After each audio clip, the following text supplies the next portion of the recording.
जय हिंद। देखिए, निज्जर की हत्या के बाद वैसे ही भारत और कनाडा के रिश्ते खराब चल रहे थे। अभी कई ऐसे मोड़ आए जिसमें और भी भारत और कनाडा के रिश्ते खराब होते चले गए। और दूसरी सूचना देखेंगे हम लोग कि बीपीएससी वाले बैच के बच्चे जो ऑलरेडी दरोगा सेलेक्टेड है, उनके लिए नेक्स्ट बैच में उनका अलग सेपरेट बैच बना के उनके लिए क्या क्या किया जाएगा। तो पहले समझते हैं। देखिए, निज्जर की हत्या कर दी जाती है, इसके लिए कनाडा बहुत भड़कता है क्योंकि भारतीय, इनका कहना है कि ये भारतीय मूल के थे लेकिन कनाडा के नागरिक थे। इनकी हत्या में भारत का साथ है। इन्होंने बताया था यहाँ पे, जबकि उसी दौरान एक गुरुपतवंत सिंह पन्नू, एक बड़ा कंट्रोवर्शियल बयान आता है और इसकी एक असैसिनेशन की एक नाकाम कोशिश होती है, जिसमें होता क्या है कि एक हिटमैन हायर किया जाता है, जो ऐसा पता चलता है कि वो अमेरिका का ही एफबीआई का एजेंट था, जो सारी बातें बता देता है। जब इसकी जांच होती है तो ऐसा कनाडा और अमेरिका का कहना है कि निखिल गुप्ता नाम के एक व्यक्ति ने पैसे देकर मर्डर कराने की कोशिश की थी, लेकिन जिसको पैसे दिए गए थे वो एफबीआई का एजेंट निकला था। यहाँ पर निखिल गुप्ता की गिरफ्तारी चेक गणराज्य से कर ली जाती है और इसके बाद पता चलता है कि कोई विकास यादव नाम का कोई व्यक्ति के बारे में इनकी जांच में पता चलता है। तो अमेरिका और ने अपने एफबीआई में मोस्ट वांटेड में डाल दिया है विकास। क्या चीज है? मर्डर के लिए है, मर्डर के लिए हायरिंग करने के लिए, कॉन्स्पिरेसी के लिए, मनी लॉन्ड्रिंग के लिए। अब इनके 3 फोटोज यहाँ अवेलेबल है। ऐसा कहा जाता है कि ये पहले फॉर्मर रॉ एजेंट भी रह चुके थे। भारत का कहना है कि अब ये रॉ एजेंट में नहीं है, फिलहाल दिल्ली पुलिस के गिरफ्त में है। ये सारी घटनाओं के बाद कनाडा, अमेरिका और ये सब एक हो गए और भारत को कहने लगे कि ये घटनाएं भारत के लिए, भारत सही नहीं कर रहा है। भले ये जापान पे परमाणु बम गिरा दे, ये सही कर रहे हैं। पूरा इराक उड़ा दिए, वो सही है। पूरा सीरिया उड़ा दिए, वो सही है। 1 साल से Hamas, Israel, Lebanon, Iran, Yemen चल रहा है, वो सही है। यूक्रेन में लड़ाई हो रहा है, वो सही है। वियतनाम पे 27 करोड़ बम गिरा दिए, वो सही है। लेकिन भारत अपना चुपचाप टुकड़ा करा ले, ये यही चाहते हैं। अभी भी जिनको लगता है कि यूरोप वाले हमारे दोस्त हैं, अभी भी अपनी आंखें खोल के देख लीजिए, आपको पता चल जाएगा क्या है। कनाडा के राष्ट्रपति आते हैं और भारत पे एलिगेशन लगाना चालू करते हैं और इन्होंने जांच जो किया उसमें भारतीय राजदूत का भी नाम जोड़ दिया। अब भारतीय राजदूत का नाम जोड़ दिया कि ये लोग भी इस हत्या के आरोप में या फिर इस कंस्पिरेसी में ये लोग शामिल थे। और इनकी विदेश मंत्री कहती है कि हाँ, इनके ऊपर हम उचित कार्रवाई करेंगे। भाई विदेश मंत्री, आप फाउंडेशन क्लास कीजिए, हम आपको क्लास में बता देंगे कि वियना संधि के तहत किसी राजदूत के ऊपर कार्रवाई नहीं की जा सकती। वहां की पुलिस भी कह रही है, सब क्लास वलास नहीं किया है सब यहाँ पर, जिसके ऊपर एफआईआर कर देगा सब। यहाँ पे वियना संधि के तहत किसी राजदूत के ऊपर एफआईआर नहीं किया जा सकता है। लेकिन इस घटना, केवल नाम दे जाने की वजह से भारत इसका विरोध दिखाते हुए अपने राजदूत को वापस बुला लेते हैं और कहते हैं कि कनाडा से अब रिश्ते एकदम खराब होने के कगार पे पहुंच गए हैं। और यहाँ राजदूत होता है, किसी भी 2 देशों के बीच संबंध को राजदूत ही स्थापित करता है। जब राजदूत एम्बेसडर ही नहीं रहेगा तो कोई आदान प्रदान बातों का नहीं हो पाएगा। लेकिन ट्रूडो चुनाव जीतने के लिए किसी भी हद तक जाने के लिए तैयार है यहाँ से। तो कनाडा ने अपने राजदूत वापस बुला लिए, कनाडा से हम लोग ने राजदूत वापस बुला लिए हैं। और जो कनाडा के राजदूत भारत में थे, उन्होंने भी कह दिया कि जाओ भैया, तुम लोग का यहाँ कोई काम नहीं है। भारत ने अपने राजदूत को वापस बुलाया तो अमेरिका और वेस्टर्न मीडिया है वो ये छाप रहा है कि कनाडा ने वापस भगा दिया। अरे हम लोग वापस बुलाए हैं, कोई भगाया नहीं है। और हमारे देश में जो न्यूज चैनलों पे विस्कन्याएं हैं, उनकी उतनी पहुंच नहीं है। अभी ये लोग, हाँ आप बताइए, 4 गो बकलोल को बैठा के, हाँ आप क्या कहना चाहते हैं, आप क्या कह देते हैं, ना खर ना पतवारो जनेन प्रधान। तो हमारे मीडिया में क्या होता है, यही सब चीजें तो हो रही हैं हमारे यहाँ पे। हमारी मीडिया के पहुंच इंडिया के बाहर है ही नहीं है।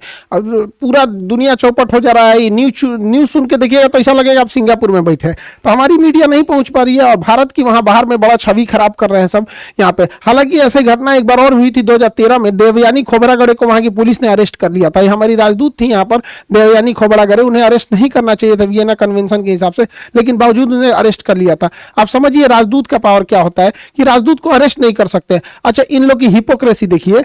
ईरान का राजदूत बैठा था सीरिया में, ईरान का राजदूत सीरिया में बैठा था, इजराइल ने बम गिरा दिया।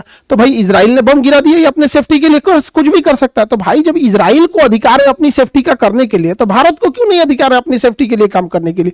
तो लेकिन भारत के लिए ये लोग नियम लगाते हैं। ये मतलब इनका अपना है, या अंग्रेजों के लिए कोई नियम नहीं होता है यहाँ पर। अब ये सब अपना एक ग्रुप बनाए हैं सब, 5 आईज, 5 देश मिलके फाइव आईज बनाए हैं सब, कि मतलब कुछ भी होगा हम लोग थुथुर पे लाठी रोक लिया जाएगा, हाँ हाँ हाँ हाँ करके चिल्लाएंगे, हम लोग एक ही जगह हो जाएंगे लोग, पांचों लोग मिलकर। कौन है भैया? कनाडा, अमेरिका है यहाँ पर इस एरिया में, ऑस्ट्रेलिया, न्यूजीलैंड है और ये ब्रिटेन है यहाँ पर। यही मोदी जी गए थे तो मोदी जी को बॉस कहा गया था। भारतीय मीडिया देख लो यहाँ पर, अभी बॉस कह रहा था, अभी भारत से कह रहा है कि नहीं, कनाडा से संबंध अच्छे करने चाहिए, भारत को अपनी छवि सुधारनी पड़ेगी, भारत को अपने काम करने के तरीके बदलने पड़ेंगे, यही वाले हैं सब यहाँ पर। तो ये फाइव आईज एक हो गए हैं सब और भारत को नसीहत दे रहे हैं सब। अब कनाडा में ये सारा चीज इलेक्शन की वजह से हो रहा है। अब समझिए कनाडा की जो डेमोग्राफी देखते हैं हम लोग यहाँ पर, तो कनाडा की अगर आप टोटल आबादी देखेंगे उसमें तो लगभग 4 करोड़, पौने 4 करोड़ के आसपास आबादी मिलेगी। इस आबादी में सबसे ज्यादा प्रतिशत ईसाइयों का है, उसके बाद हिंदू के 2.5% है और ये सिख जो है, ये सिख लगभग 2% है।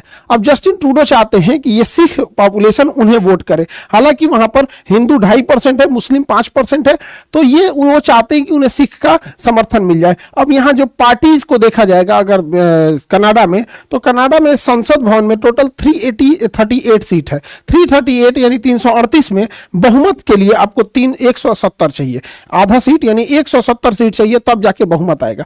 तो 170 सीट के लिए यहाँ अलग अलग पार्टी हैं। जस्टिन ट्रूडो जो है उनकी लिबरल पार्टी 156 सीट है, तो 156 सीट पे ये सरकार नहीं बना सकते, 170 सीटों की जरूरत होती है।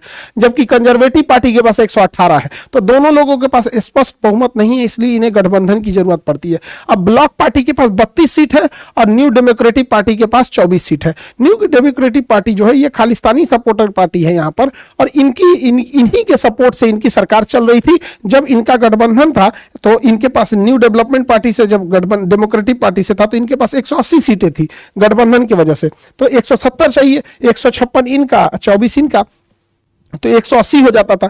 लेकिन अभी इनसे गठबंधन टूट गया तो इन्हें मजबूरी में ब्लॉक से गठबंधन करना पड़ा, तो जब ब्लॉक पार्टी से किए तो 188 हो गया। यानी अभी तो जैसे तैसे इन्होंने सरकार बचा लिया जस्टिन ट्रूडो ने, लेकिन जब इलेक्शन है अगले साल तो इलेक्शन में देखा जाएगा कि ये चाहते हैं कि ज्यादा से ज्यादा समर्थन मिले। लेकिन भारत के लोग ये ना सोचे कि सरकार बदल जाएगी और लिबरल पार्टी की जगह कंजर्वेटिव पार्टी आ जाएगी तो इन लोगों की चीजें चेंज हो जाएंगी। ऐसा चेंज नहीं होगा। ये लोग हमेशा से दूसरे हर देशों को, जैसे वो चाइना को बढ़ा रहा है, चाइना के बदले में इंडिया को तैयार कर रहा है, एक समय था इंडिया को काउंटर करने के लिए पाकिस्तान को तैयार कर रहा था, तो बहुत ज्यादा चेंजिंग नहीं आएगी। हाँ, लेकिन ट्रूडो के नहीं रहने से ये जो बदतमीजी हो रही है तो ये बदतमीजी सुधर जाएगी यहाँ पर, क्योंकि ना कुछ चीजें जब ज्यादा आउट ऑफ कंट्रोल हो जाती हैं तो कंट्रोल करना बड़ा मुश्किल हो पाता है। तो जस्टिन ट्रूडो अगर नहीं रहते हैं तो थोड़ा बहुत कंट्रोल हो जाएगा यहाँ पर। हालांकि कंजर्वेटिव पार्टी से भी बहुत ज्यादा उम्मीद नहीं लगाया जा सकता है। अब भारत को इसके जवाब के लिए ब्रिक्स देशों को मजबूत करना चाहिए, क्योंकि ब्रिक्स में वही देश हैं जो कनाडा और अमेरिका की आंख में खटकते हैं।